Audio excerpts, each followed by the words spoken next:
Hi, Steve Gordon here, your friendly neighborhood Moorpark carpet repair expert. And if you found this recording that I'm making now, it's probably because you have some sort of issue with your carpet and you need it repaired. If that's the case, you've definitely come to the right place. Now, I'm going to answer pretty much all, if not all, of your most frequently asked questions about carpet stretching, carpet patching, carpet to tile, or any type of floor transitions. Or we'll talk about Berber carpet repair, stair carpet repair, commercial carpet repair, and pretty much any other questions I think that you might have. I'm going to answer them right now. So after you've watched this recording, you might have some questions that I don't answer. If that's the case, feel free to call me here at the office. Either myself or one of my staff will be just happy as can be to answer your questions. And then we would be absolutely and positively honored to be invited into your home or office to come on in and just fix that carpet for you. So again, I'm Steve Gordon. I'm a carpet repair guy. I'm clearly not an actor. I'm about to prove that. So enjoy my recording, and I hope to hear from you soon. Here you go. Hi, Steve Gordon here, your friendly neighborhood carpet repair guy. And I promise you one thing, and that is I'm absolutely not an actor. So if you're looking for an actor to talk about carpet repair, you've come to the wrong place. But if you want to know about carpet repair, whether it be carpet stretching, patching, Berber carpet repair, commercial carpet repair, transitions between your carpet and a floor, maybe your stairs need repaired, a seam could need repaired, or a few other things, well, in that case, you have come to the right place, because I'm going to talk to you about that, and I'm going to try to answer as many of your most frequently asked questions as possible. And before I get to that, I am going to talk to you a little bit about our guarantee, how to get an estimate, the bid, and a couple other details. So, I hope you enjoy my recording, and please be patient with me because I don't have a script. I've got a dozen notes here to go off of, and it's just going to be right off the top of my head. And I'll try to really just answer all the questions I can ahead of time so that you have a little bit of education when you call us, and I certainly hope you do. So first, I'd like to talk about the guarantee. When you call us, you're going to get a 100% unlimited, unconditional lifetime labor guarantee. And what I mean by that is that either you or your carpet or both are going to be completely, absolutely, and thoroughly worn out before you ever have to pay to have that carpet fixed again. So again, 100% unlimited, unconditional lifetime labor guarantee, that's forever. How you get your estimate in the first place is after you watch this recording, give us a call here at the office, and we're going to give you something like a phone guesstimate. We'll give you an idea of what you might expect to pay. We might tell you something like between $150 and $300, or we might say between $200 and $400, or something like that. We're not going to know exactly, or even not even all that close, how much it's going to cost to have us fix your carpet for you. So if you feel like we're in the right sort of price range, then we're going to schedule an appointment to come on out and actually give you an absolutely free, no obligation bid. At that point, if you feel the bid is fair, and I'm sure you will because it's our business model to give you a fair price so that we could do the job right then and there all in one trip. We would really love to just do it in one trip. Now, I understand that sometimes you need to get a bid on one trip and then come back at a different time, have us come back at a different time to actually do the work. But by and large, it's normally best to just get it all done all in one trip, and that's how we'll give you the best price as well. After all, driving out to your place once is going to be less expensive for both of us than it would be to drive out to your place 2 or more times. Now, another thing about the absolutely free, no obligation bid is at that point we're going to actually have an opportunity to see the work. We're going to see exactly what needs to be done because you see, when you call us on the phone, even though you think you've explained the situation thoroughly, it's very likely that either myself or one of my assistants here that helps me answer the phone won't really understand exactly what we're dealing with until we actually see it. And so that's why we really do want to come out and give you a bid in person. And by the way, if you don't like the bid, if you don't think it's fair, we're going to walk away absolutely empty-handed, and that makes us sad. So sad, because we want to be out there, we want to fix your problem, and put a check in our pocket and go off to the next one. After all, this is what we do for a living. This is how we feed our families. Speaking about money, please don't pay cash. We would really prefer that you pay with a check made out to Creative Carpet Repair, or use a credit card. You can call in the office with a credit card. So cash, it's against the agreement I've made with all my contractors. Now, if you work with me directly, if I'm the actual contractor that shows up to your house and you want to pay me cash, I'm happy to take it. But for any other contractor throughout my entire company, please don't pay cash. Now, I want to talk a little bit about the carpet repairs. I've got a little bit of housekeeping out of the way. Let's talk about carpet stretching. Most people wonder why their carpet is all rippled up. So if you look out at your carpet and you see more waves than the ocean, or it's more rippled up than you can believe, and there's peaks and valleys in your carpet and you're getting seasick just looking at it, or if it's a trip hazard, there's a real good chance that your carpet was never stretched in tight enough to begin with. You see, whoever stretched your carpet the first time around more than likely didn't use a power stretcher. Now, what a power stretcher is a pole that it butts up against one wall on one side of the room, and this pole runs all the way across the room to a head that's on the other side.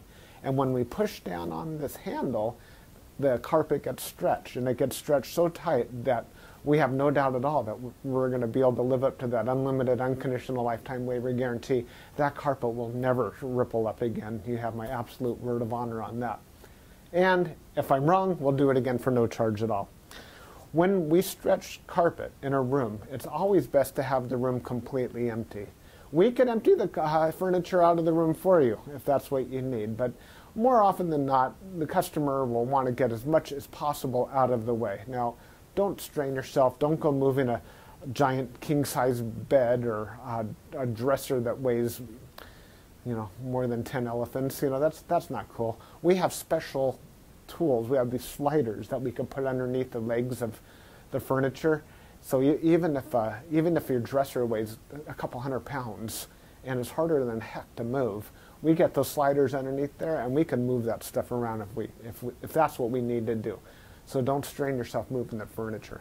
Also, if you have a king-size bed and it's just completely unreasonable for whatever reason to move that bed, quite often we could stretch the carpet in that room without moving the bed.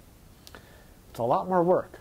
Those poles that I spoke about, they go actually underneath the bed, so we stretch the carpet right underneath the bed to the other wall. And it's a lot harder. It takes us a lot more time and effort, but it can be done.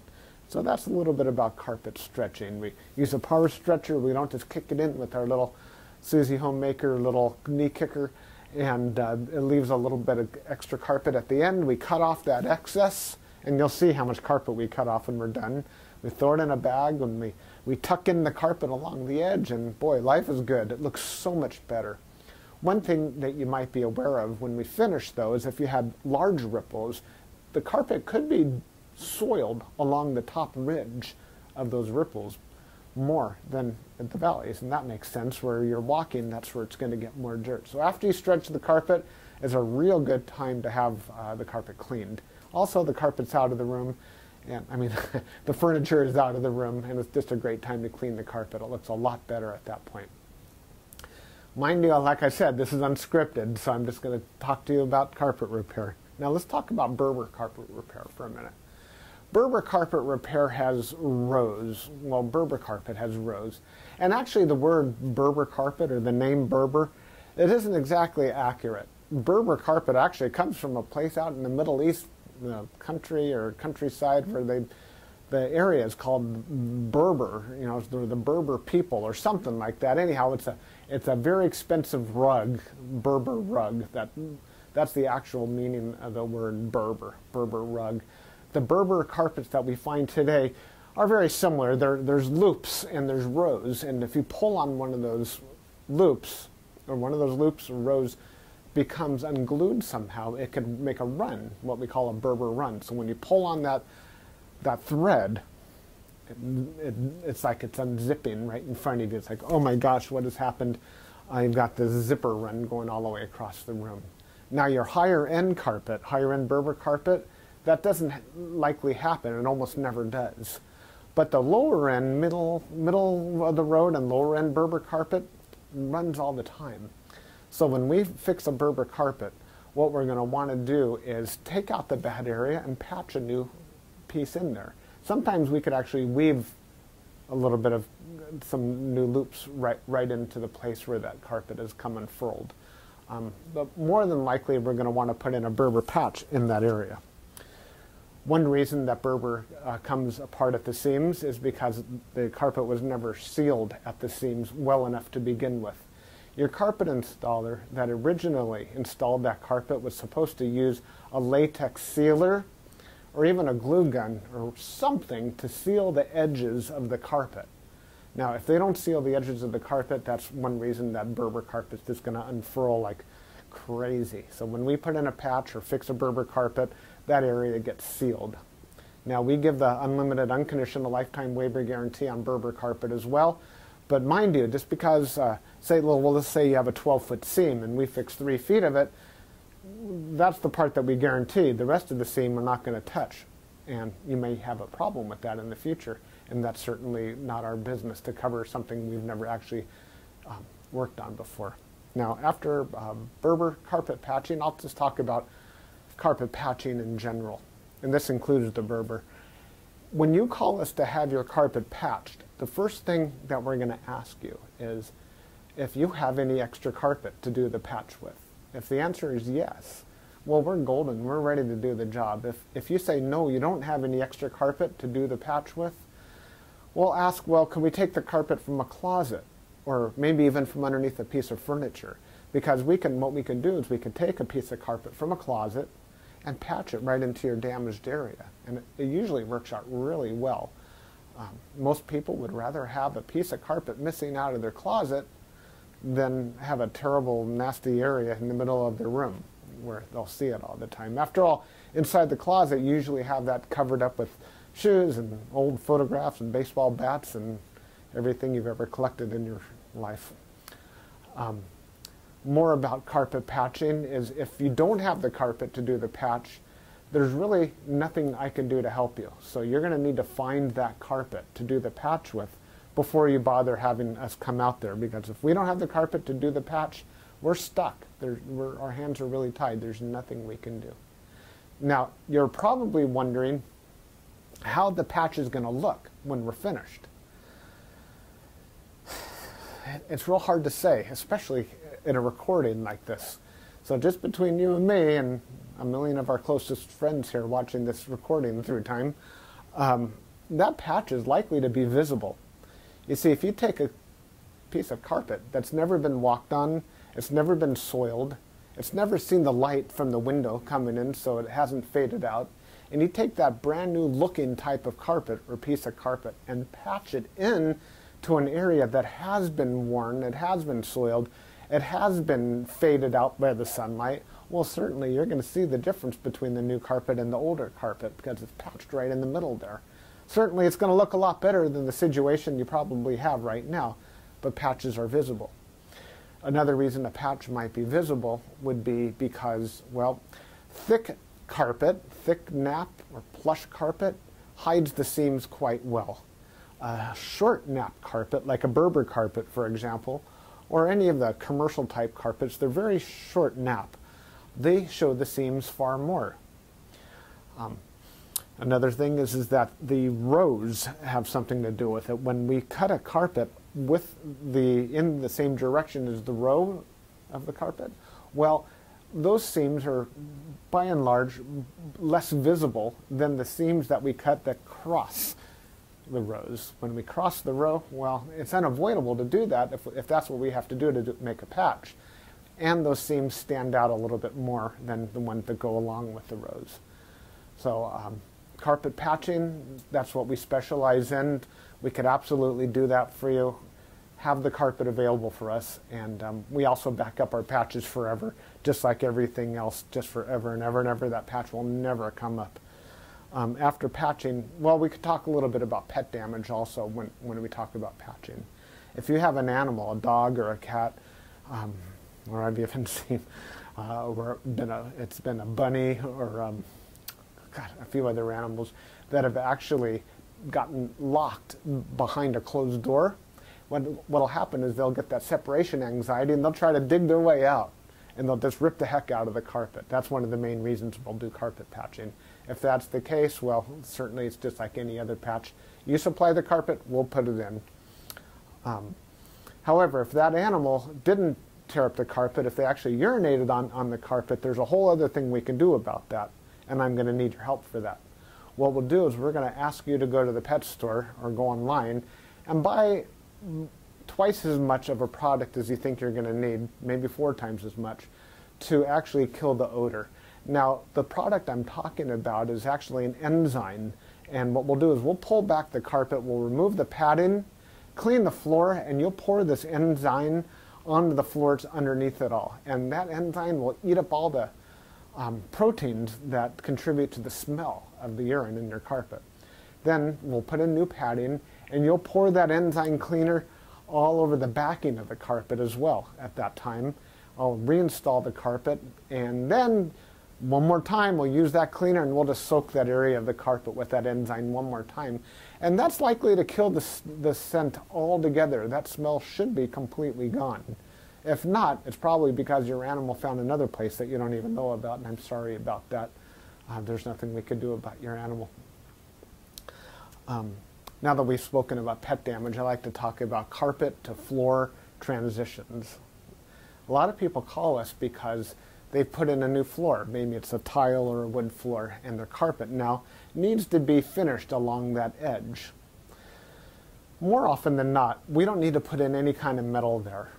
There's a lot of different types of situations where you do want a metal. If you have an apartment building and you want the carpet to last a long time between the carpet and, say, for example, a linoleum floor, we could put some metal there. There are flat metals. They're the type of metals that they're called, I've called them beat-down metals before. I'm not sure exactly what they're called. Beat-down metals, they're golden, they're silver, and the carpet goes right in there and it gets hammered down. Gives a nice clean edge, and it protects the edge of the carpet for a very long time. But if you're like most homeowners, that's not why you're calling us for a transition. You're calling for the transition because you just put in a nice marble or travertine floor, maybe a wood floor. And so what we'll do with that is we're going to pull back the carpet and put in a new tack strip right up alongside that floor. Now that floor is going to be holding the place as if it were a wall. So here's your floor, here's your tack strip right in front of it. We're going to pull the carpet over that tack strip and tuck it in right there. So all you're going to see is a nice smooth transition between the carpet and the floor. Now, many times when you put in a new floor, it's important to put in some work into the subfloor underneath, and that might include using hardy backer or some other type of material that raises the floor up even higher than it would have been. So let's just say, for example, you've got a 1/2 inch new tile and another 1/4 inch of underneath there of a hardy backer, or it could even be more. It could be 3/4 of an inch altogether, or even more, that is higher than the carpet. That's extreme. It's usually not that high, but let's just say it is. If we just bring the carpet up and end it right there, well, you're going to stub your toe against that thing. You're going to be cursing to holy high heaven every time you do that. It's just not fun at all. Trust me, it's not. You'll understand if you ever do that. What we're going to want to do in that case is one of 2 different solutions. We're going to do 1 or 2 solutions. One is we could pull back the carpet quite far and use a product like a Fix-All, which is a very fine cement type product. And we're going to feather in a nice ramped area, so we raise the level of the floor slowly up to meet it. What's great about that is the floor and the carpet will be at the same level, then you won't stub your toe. What's not so great about that is when you're walking up that little ramped area, well, you feel like you're walking uphill. There's really no way around that I know of outside of pulling out all your carpet and floating a whole new layer of concrete, self-leveling concrete on the entire concrete floor and underneath. That's a lot of work. It's possible that would be the perfect way to do it if I were working on a $10 million home in Beverly Hills. That's probably what I would be doing. I would be raising the entire floor to be level with so the carpet could be level with the floor. But here in the real world, what we'll normally do is rise it up with some fixall, or we could do it even easier. We could use shingles, cedar shingles. Cedar shingles are about that long, and that makes a nice little ramp up, and it normally works just beautifully. It's quick, it's easy, we can get it all done in one trip. So we're going to raise the level of the carpet right up to the level of the floor, and you're just going to be happy as can be about that. Some transitions are round, curved. Other transitions could be squared. There's 100 types of transitions out there. And if you look on the internet under carpet to floor transitions, you're going to see a lot of examples. Perhaps even on my website, you can see some other examples. And so when you call us, you can explain what you're dealing with, and that would help us with the program here. Stairs. So, do you have a problem with the carpet on your stairs? I did a job like this just today, where the cat had actually torn away the corners of almost every stair all the way up the stairway. The lady was not happy about this. My solution to this was that, well, first of all, I asked her, do you have any extra carpet? And the answer was yes. You can take the carpet out of a closet. And I told her, well, you're going to have carpet missing out of a closet. And she said, well, that's fine. You can put this carpet in the closet. So she had something that didn't match at all. And she didn't mind because, well, she just didn't care that the carpet in the closet didn't match halfway through. So I took the carpet out of the closet, and the first thing I did is I completely replaced the first two stairs, because after all, the first stair or two wears out faster than everything else anyhow, and those first two stairs were pretty trashed. Instead of just fixing the little corners, just replace the entire stair if you can. It'll make a world of difference to have something new there. With all the rest of the stairs, I just did these little bitty patches all the way up one side and all the way down the other, and it was just beautiful. I think it gave her probably another 10 years of life to her carpet to fix those stairs. Another thing you could do with stairs, what some of my customers have done, and I love this idea, is replace the entire stairway by, well, let me back up a little bit. Let's just say you have a 3 or 4 bedroom house, and it's the same carpet throughout the entire house, and your stairway is pretty much in the middle of it all.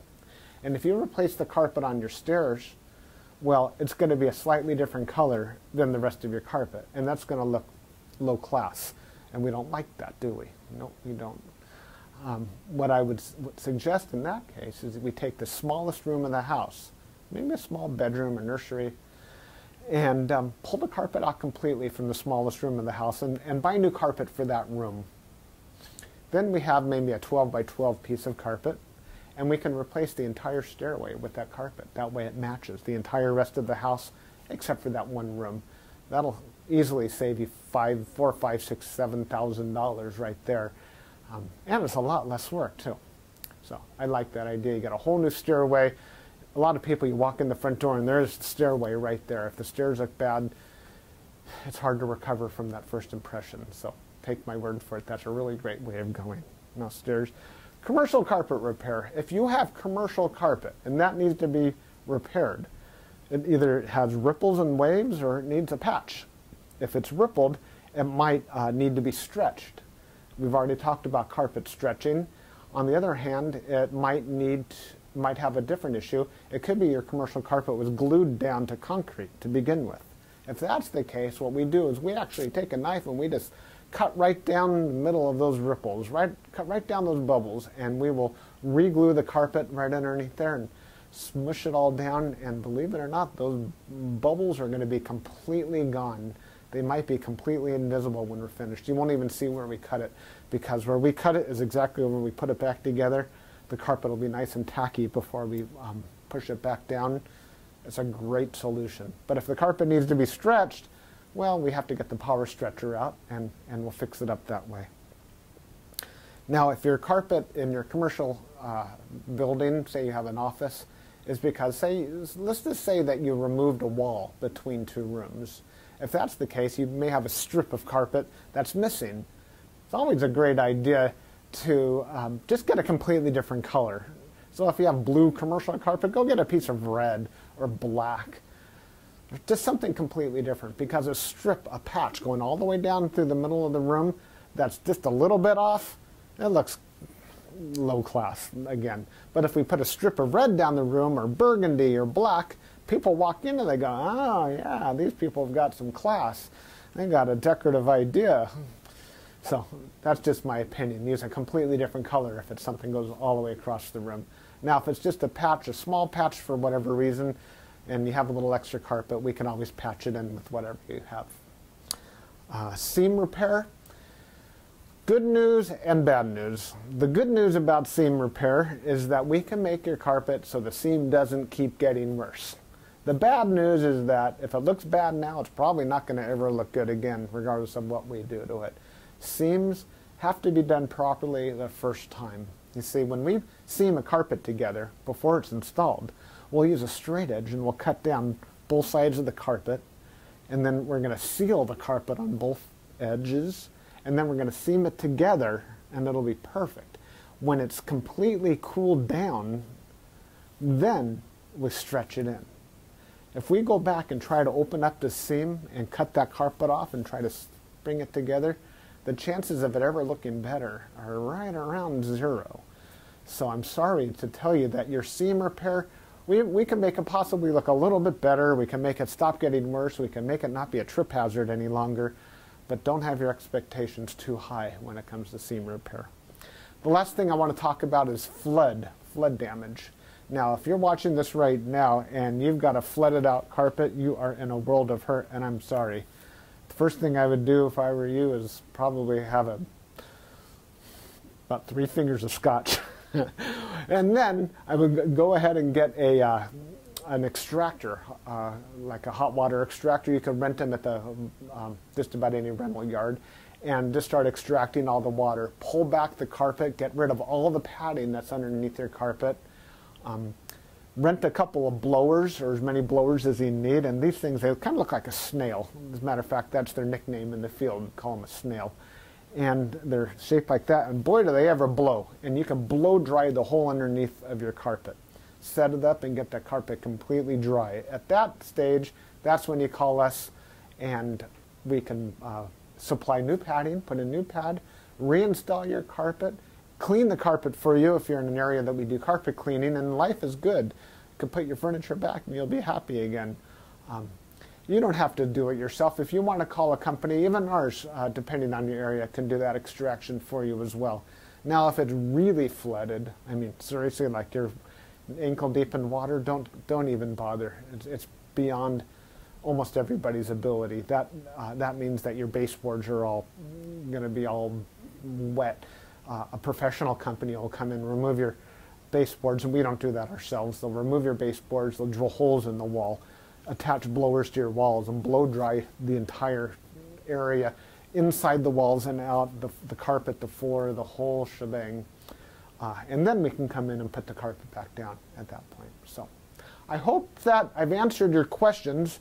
If you have any additional questions, now that you've heard me talk for the last, I don't know how long, feel free to call me here at the office. I would be just tickled pink to hear from you. If I'm not here, one of my assistants, whoever answers the phone, will be well trained and will be able to answer any questions that you have about carpet repair. And then at that point, we'll be absolutely positively honored if you would have us just come on out to your place and fix your carpet for you. And that's all I have to say. Again, I'm Steve Gordon, and I promised I wasn't an actor, and by now you believe it. I'm a carpet repair guy, and I'll be looking forward to hearing from you, so please call me. Thanks. Bye-bye.